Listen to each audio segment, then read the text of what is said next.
Imagine a man who has everything that most people dream of.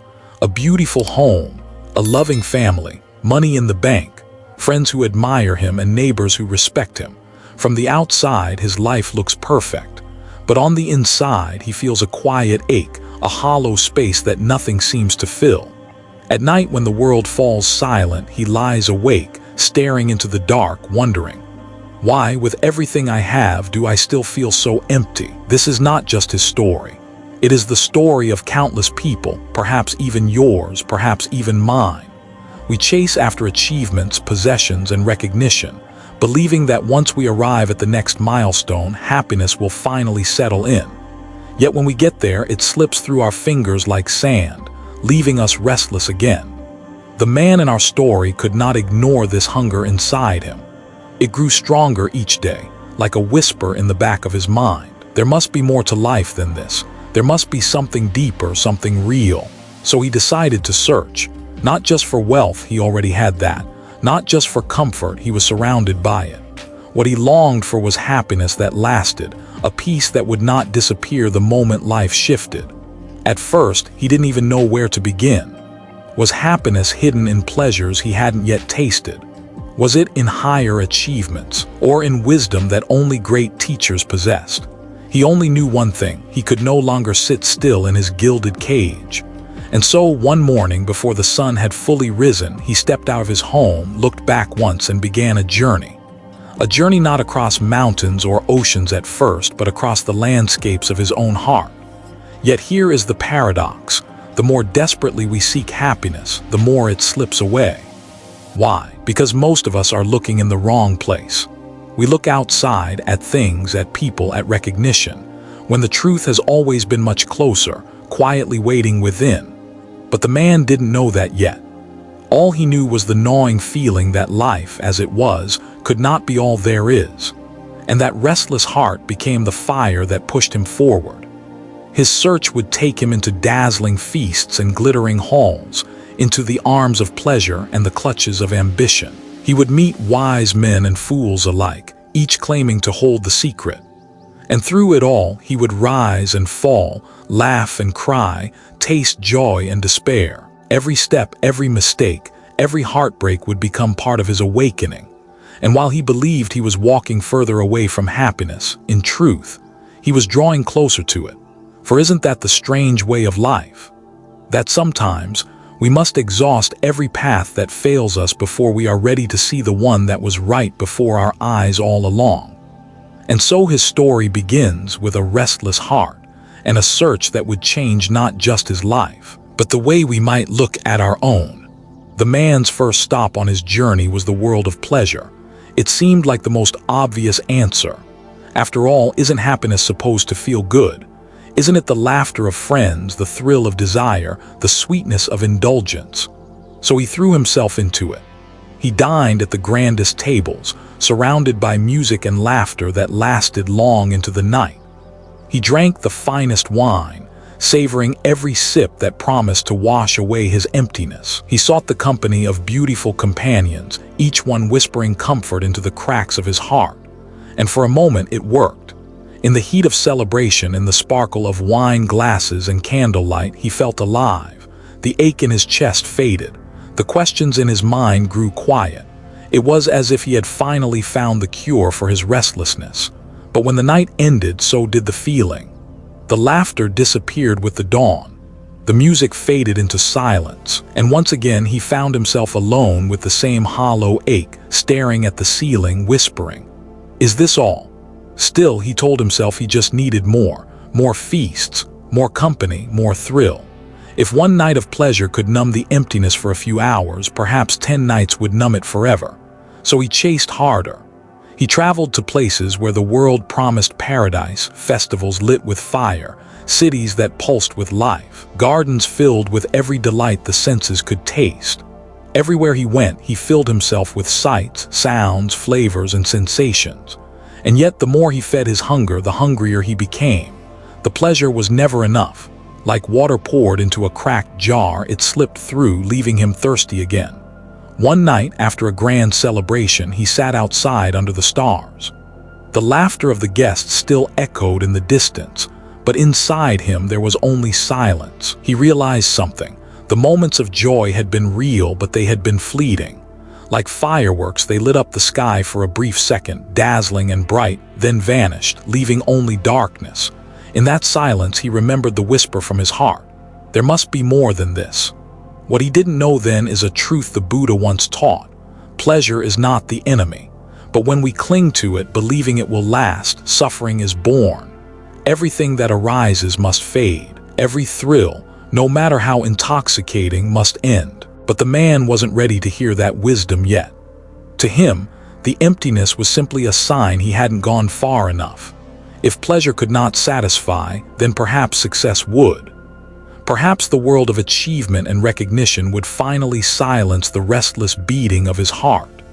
And so, with eyes fixed on the horizon, he rose the next morning, leaving behind the glittering halls of pleasure, and set his steps toward ambition. As the man left behind the world of fleeting pleasures, his heart turned toward another promise.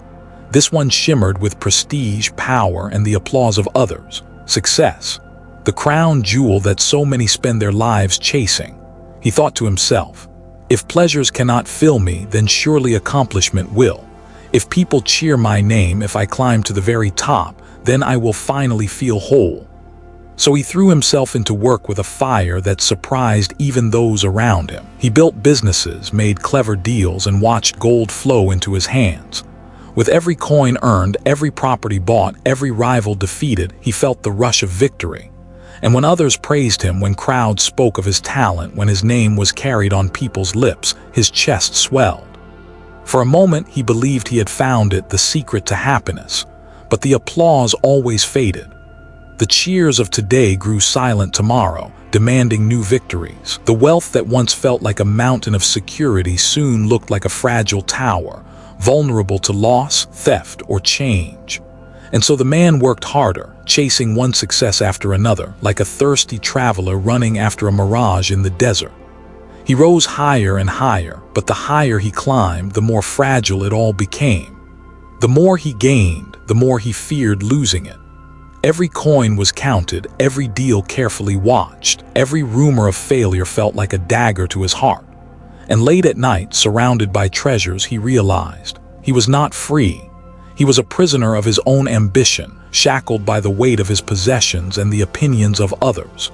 The emptiness returned, sharper this time, cutting deeper than before, because now he had touched the very thing he thought would save him, only to discover it could not. Success had given him moments of triumph, but never lasting peace. Wealth had built walls around him, but inside those walls, he still sat alone with his restless heart.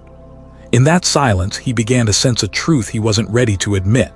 No amount of recognition can soothe a soul that does not know itself. No amount of wealth can buy freedom from the fear of loss.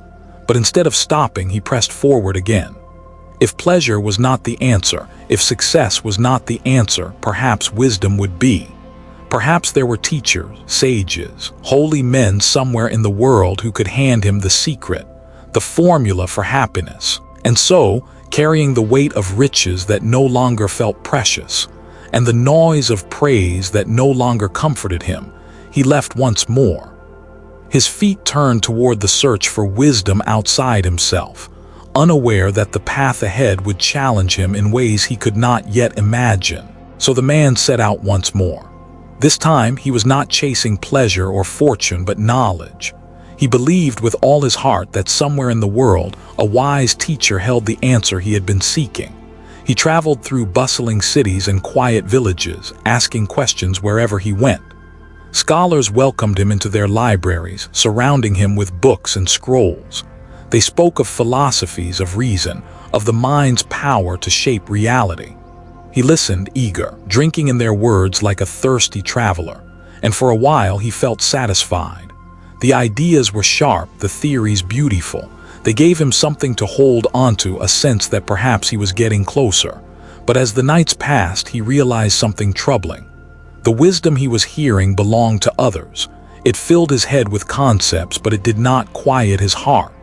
The emptiness remained, untouched by the cleverness of words.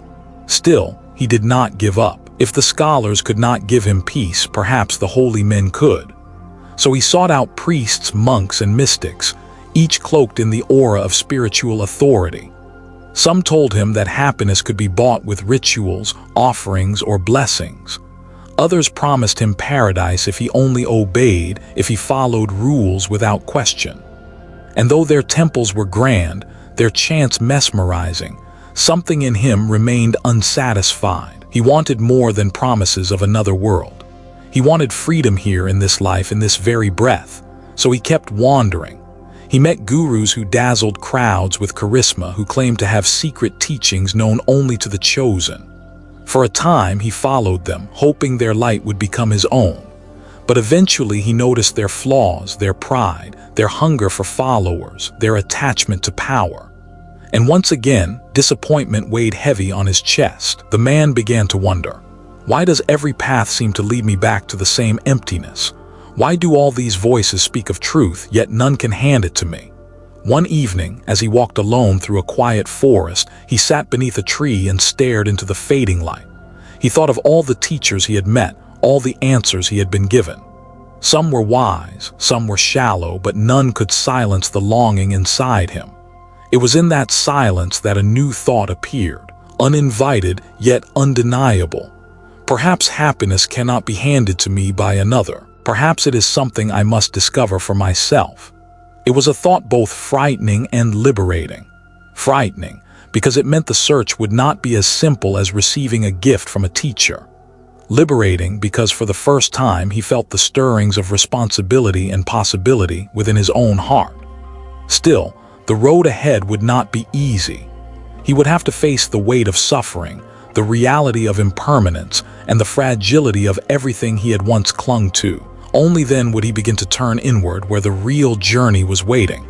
And so, beneath the dimming sky, the man closed his eyes for a moment, breathing deeply. The forest was quiet, yet alive.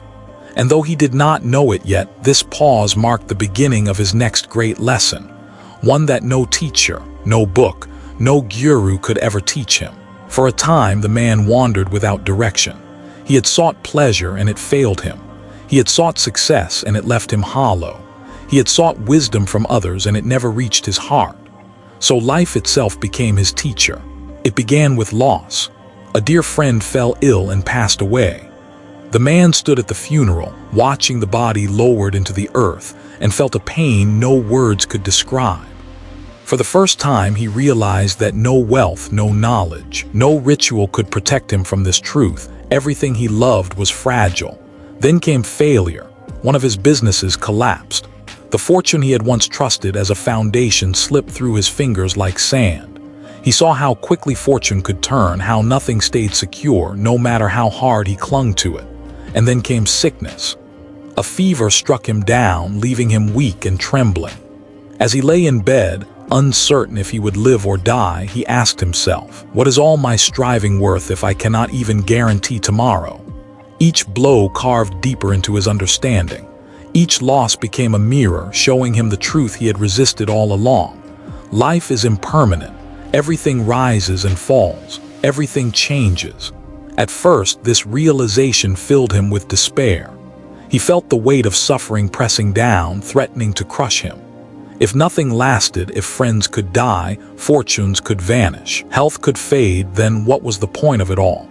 But in the midst of that despair, something shifted. He began to see that impermanence was not only a source of pain, it was also the key to freedom. Because if nothing lasted, then neither did suffering. Every sorrow, like every joy, would eventually pass. The autumn leaves that fell reminded him, even beauty must fade, but in fading they make way for spring. The tears he shed reminded him, grief may be heavy today, but it will soften tomorrow. Even his own breath reminded him, each inhale rises, each exhale falls, a rhythm of life that never stands still. Slowly, he began to understand what the wise had been trying to tell him all along. Happiness does not come from clinging to what cannot stay. Peace comes from accepting change, from letting go, from flowing with the river of life instead of fighting against its current. One evening, he sat by a riverbank, watching the water rush past. For hours, he observed the ripples, the way the current never stopped, never repeated, never returned. And it dawned on him, Life is just like this river, always moving, always changing, never the same from one moment to the next. To resist it is to drown. To accept it is to be carried gently to freedom. The weight of suffering had not broken him. It had opened his eyes.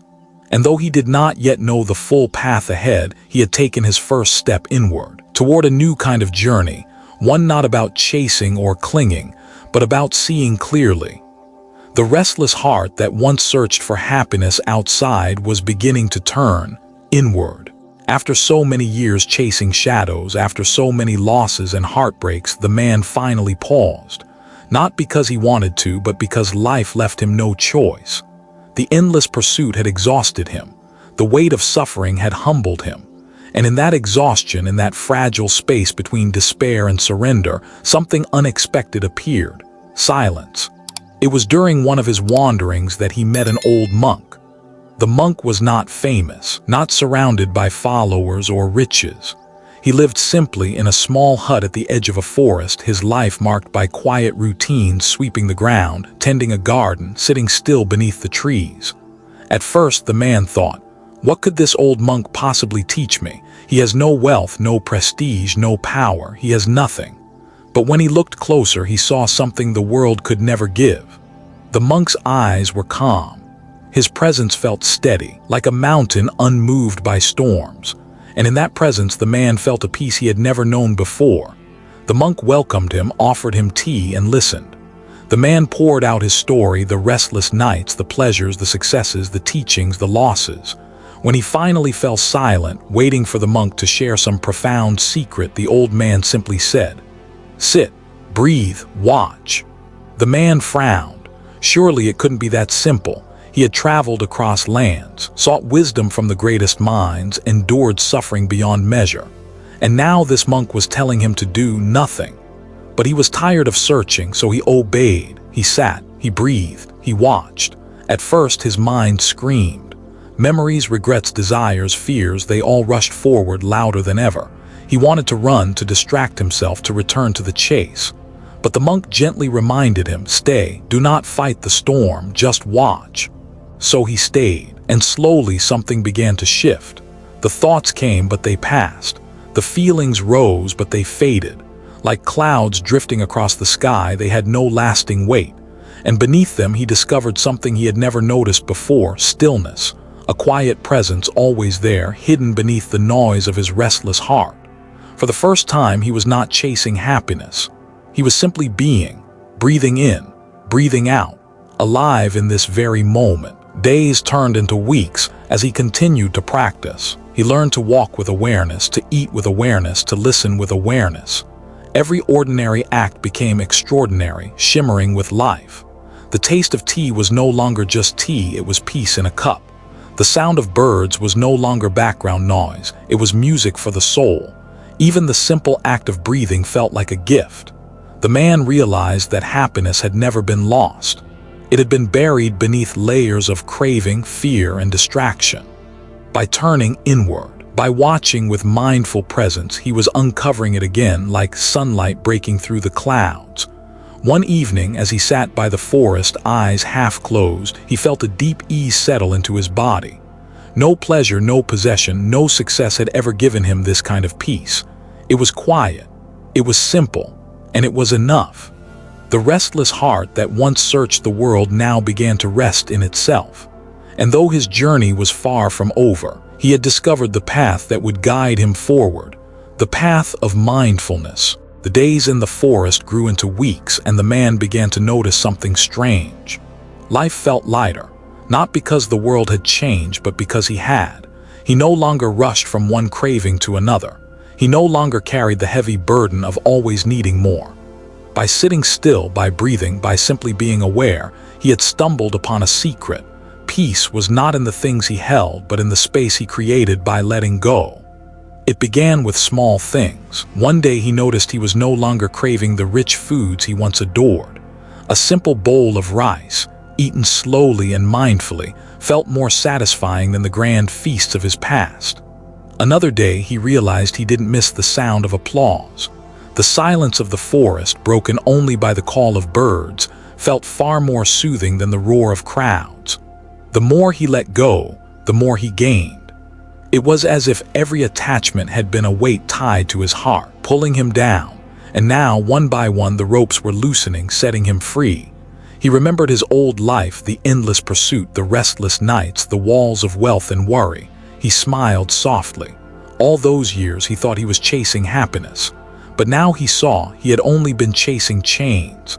The monk once told him, "Happiness is not found by adding more but by needing less." The one who learns to let go discovers that he already has everything. The man tested these words in his daily life. When anger rose, he watched it, breathed through it and let it pass, and in letting go, he felt lighter. When desire whispered, promising joy in something new, he smiled and let it go, and in that letting go, he found a deeper joy, one that no object could give. When sorrow visited, heavy and dark, he did not resist. He welcomed it, let it stay, and then let it go, and he saw once again that even sorrow was impermanent.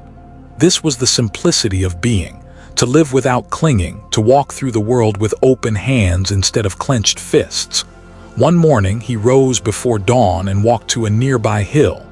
The sky was painted in shades of violet and gold, the first light of day breaking over the horizon.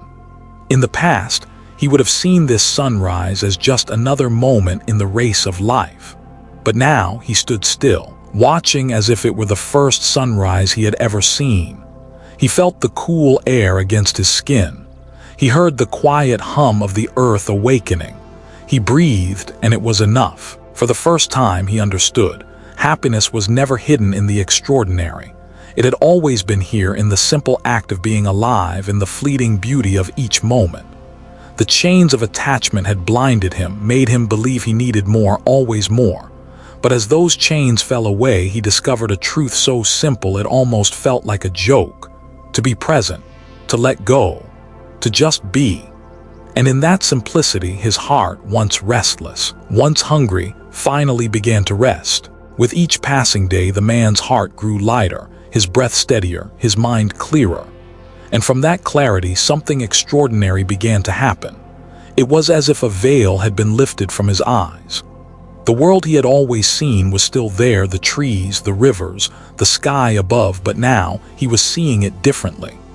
Not through the haze of craving, not through the fog of ambition, but through a quiet mind, wide awake. He began to notice truths that had always been present, though he had overlooked them.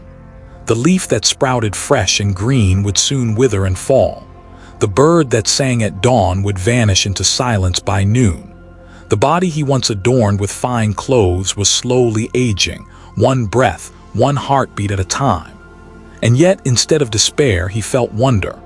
Because he realized impermanence was not a curse, it was the very rhythm of life. It was the reason a flower bloomed so beautifully, the reason a sunrise felt so precious. Everything was fleeting and therefore everything was sacred.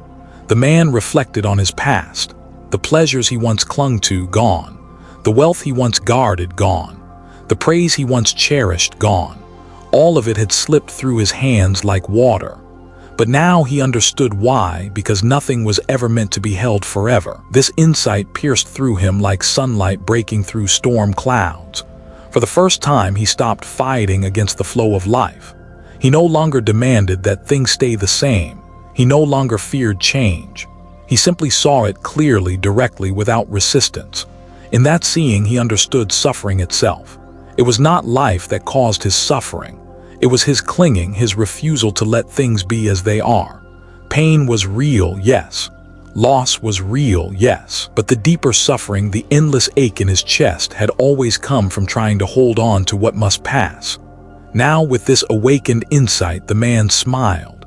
He saw that life was not something to conquer, not a puzzle to solve, not a prize to win. Life was a river flowing, and peace came not from damming the river, but from learning to float. One evening, as he watched the stars scatter themselves across the night sky, he whispered softly, "All along, I was searching outside for truth, but the truth was always here, waiting in silence."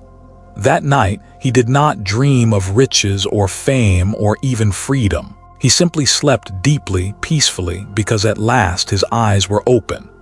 And when dawn returned, he rose with a quiet certainty. His journey was far from over, but now he was walking it with clarity. He could finally see life as it was, fragile, fleeting, beautiful. And in that seeing he discovered not just peace but wisdom. The man's awakening did not end with clarity. For as his eyes opened to the truth of impermanence and freedom, his heart opened as well. He began to notice not only his own suffering but the suffering of others.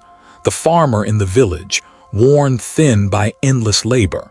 The widow who clung to memories of her husband with tear-stained eyes. The child who laughed in the morning yet cried from hunger at night. Their faces stayed with him, and he realized the peace he had found was not meant to be locked inside his chest. It was a flame, and like every flame, it only grew brighter when shared. So he walked among people once more, but this time not as a restless seeker chasing answers, and not as a man grasping at wealth or applause. He walked simply, openly, carrying nothing but his presence, and something remarkable happened. Wherever he went, people felt lighter. They noticed the calm in his eyes, the softness in his voice, the way he listened without rushing to judge. In his stillness, others found space for their own hearts to breathe. When someone wept, he did not try to erase their tears. He sat beside them, holding silence until the pain eased. When someone raged in anger, he did not fight back.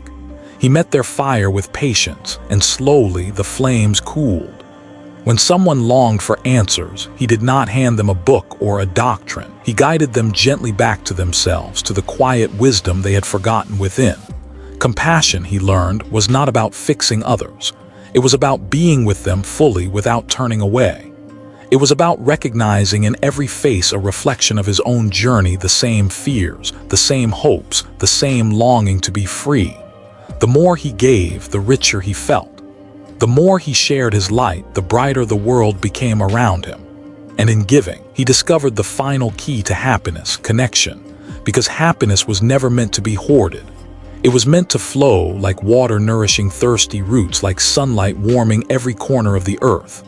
One evening, as he sat with a circle of villagers beneath the starlit sky, a young boy asked him, "Master, are you happy because you have found something we do not have?" The man smiled gently and replied, "No, child, I am happy because I no longer cling. And because I no longer cling, I can see that everything, even you, even me, is already enough. The light you see in me is also in you. My task is not to give it to you, but to remind you that it was never lost." The villagers sat in silence, the night air wrapped around them like a blessing. And in that moment they understood. This man's gift was not knowledge but presence. Not answers but compassion. Not wealth but connection. The restless seeker who once wandered the world in search of happiness had become a lamp for others, shining not with the fire of ambition but with the soft glow of understanding. And as he looked upon the faces around him, the man realized something profound. His journey was never just about him. It was about all beings, bound together in joy and in suffering, in loss and in love. To awaken was not to escape the world, but to return to it with an open heart. Across pleasures and riches, through teachers and temples, into silence and solitude. He had searched in every corner of the world, thinking happiness was something to be found, something waiting just beyond the next horizon. But now, sitting beneath a tree as the evening light faded, he smiled with a quiet knowing. The search was over. Not because he had arrived at some distant treasure, not because the world had finally given him what he wanted, but because he had learned the simplest truth of all. Happiness was never far away. It had always been here, waiting within him, patient and still like the ground beneath his feet. He thought back to the boy he once was, restless, hungry, convinced that joy was something to be captured. He remembered the man he became, chasing shadows of pleasure, climbing mountains of success, bowing before teachers, fleeing from suffering, clinging and releasing, falling and rising. Every step had shaped him. Every mistake had taught him. Every illusion once shattered had revealed a deeper truth. And that truth was simple. Peace is not in possessions. Peace is not in praise. Peace is not even in running from pain. Peace is in presence, in the breath, in the courage to let go, in the willingness to open the heart both to oneself and to the world. He realized that what he called home was never a place. It was not in the grand houses he once owned, nor in the distant lands he once sought. Home was this moment, this body, this breath, this heart awake and free. And in that moment he felt no need to chase, no fear of losing, no hunger for more. He simply was, and that was enough. The villagers who gathered around him did not see a man who had conquered the world. They saw a man who had returned home to himself. And in his presence, many felt as though they too had come home. This was the gift he had long searched for, though he hadn't known it. Not just peace for himself, but the reminder that every being carries within them the same seed of peace, waiting to bloom. So, in the twilight of his journey, the man bowed his head not in defeat but in gratitude. For the pleasures that failed him, for the wealth that betrayed him, for the suffering that broke him, for the wisdom that rebuilt him, for the compassion that opened him. Every step had been necessary, every detour, every fall, every tear, because without them he would never have realized what he now knew so deeply.